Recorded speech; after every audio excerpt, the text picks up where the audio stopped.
information has been released in connection to the quadruple murders of the Moscow University students. And one of the key elements to this story in the question marks is about a white Hyundai Elantra that has been spotted in surveillance video and on a police body cam video around the suspected time of these murders. So a lot of the online sleuths and the Moscow police has been trying to literally track down this car. I think at one point they said there was about 22,000 Hyundai Elantras that they were looking at as this suspected vehicle. From the New York Post, it says white Hyundai Elantra spotted in Oregon, not connected to the Idaho murders. I'll read a little bit of this article. It says a white Hyundai Elantra spotted in Oregon isn't connected to the murders of the 4 Idaho college students, authorities said. The update from the Moscow Police Department came after investigators were probing the car because it matched the description of the vehicle that was near the off-campus house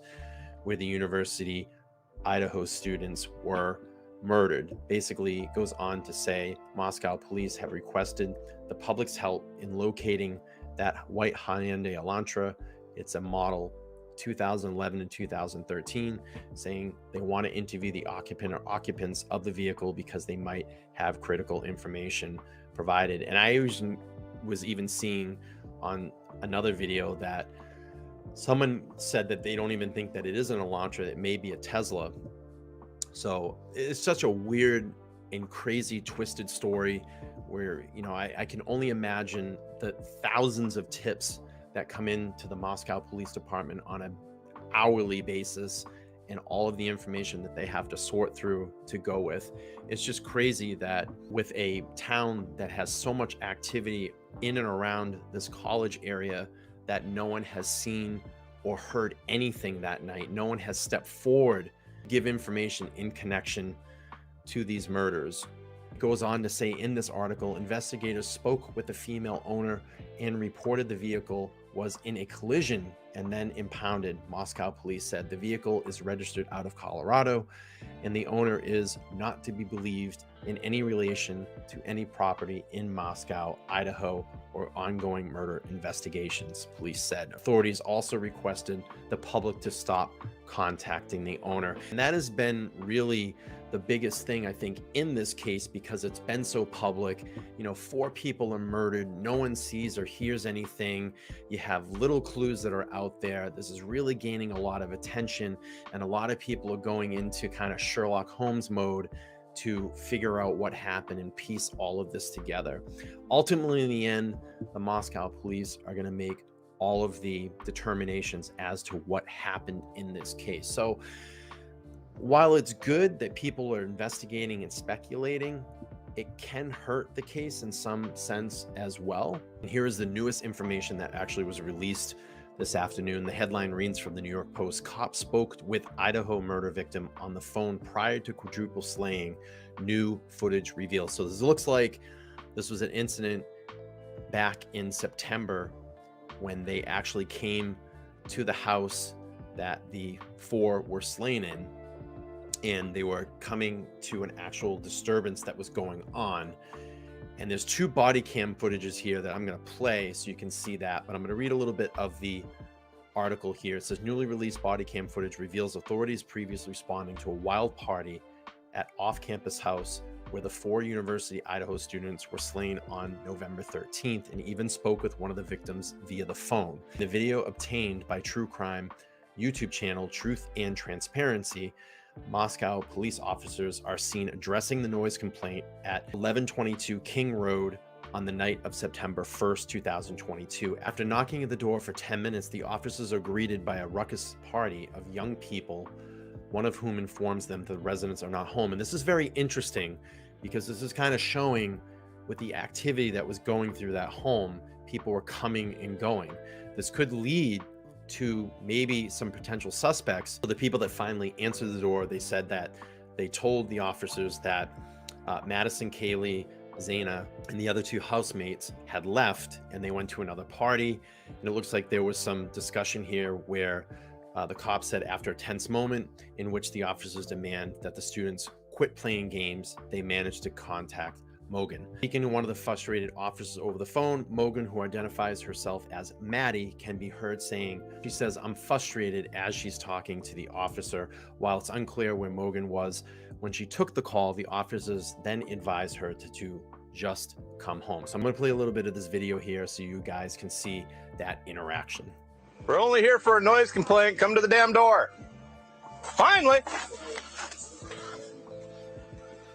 No one's here at all. So everyone here's trespassing? Well, no one's here that's trespassing, but no one that lives here is here right now. So where'd they go? They're just not here. I have no clue where they went. No clue. So you guys just throwing a party in their house at They this were time? here at one point. They're not here right now. I just searched all the rooms. They left and went over to some other party, and everyone is about to go over to another party. Okay. Who does live here? What are their names? I am actually not sure. I live across the street. Okay. I just came over. I haven't drank a drop. Male, female? I think it's mainly females. I think it's like 4. What sorority are they affiliated with? I don't know. I don't Yeah, know you do. I don't know if they're associated with the. I guarantee you they're associated with the sorority. As many of them are living here. It's an off-campus sorority house. I've been a cop for 22 years here. I'm not stupid. Don't play dumb games with me. I would rather deal with this as a noise complaint than getting a hold of the Greek council and the Greek board and all of that and the dean of students and playing all these stupid fucking games. All I want to do is deal with the noise complaint. Because I guarantee you there's a lot of underage drinking because they left their alcohol behind. Do you want us to try and get a name or a phone number? Please, and if you could. Call someone? We just need to talk to somebody who lives here, because otherwise I have to be under the assumption you guys are unlawfully entered because no one who lives here is here. Okay. Right? We'll go. So I need to verify that there was a party here. Now everyone left, so thank you. We'll be right back. Thanks, Sorry, we're guys. not trying to make your life I understand. I just letting you know this is how it's going to play out. I'm not going anywhere until I talk to somebody who actually lives Just here. no one's not Sweet. For us, that way we can get some sort of communication between us No, and them. no We're one gonna that come lives in. here right now. So No. Yeah. Okay. Thank you. Yeah, Thank you. I do. Thank you. In this next part of the video, you can hear the police officer speaking with Maddie. Let's listen to that. This is one of the owners that lives here. She's on the phone right now. Hi, this is Officer Welsh from Moscow Police Department. Who am I speaking with? Maddie, 1 second. Let me turn the volume up on this phone here. All right, can you hear me, Maddie? Yes, I can hear you. Okay. Do you live at 1122 Queen Street? Yes, I do. Okay. So, hey, the reason that we're here is that we received a noise complaint of loud music, partying. Okay. Once we approached the house, people started running away. They left a bunch of alcohol behind. We're not even coming for alcohol. We're coming for the noise complaint. And then we sat here for approximately 10 minutes trying to knock on the door. No one would come to the door until these two gentlemen came down and actually answered the door. So Gotcha. I wanted to just read a last few lines of this article and then sum this up. It says, shortly after the killings, neighbors in the busy college town neighborhood remembered the King Road residence as a, quote, party house. There was a lot of people that went into and out of that house pretty frequently. Jeremy Reagan, a law student who lived near the victims, told reporters at that time. So again, like I said, maybe this leads to some new evidence. Maybe this leads to some new potential suspects, or just gets people talking. Maybe the Moscow police can identify some of the people that were coming and going out of the house. Did they see anything? Did they hear anything? Was there anything that was strange going on with these roommates or any of the people that were coming, going from this house? Again, a very strange case, and we are all at the edge of our seats to hopefully hear something soon, hopefully find some type of lead or suspect that is involved in this case. Again, if you enjoy this content today, please make sure to like, share, and subscribe.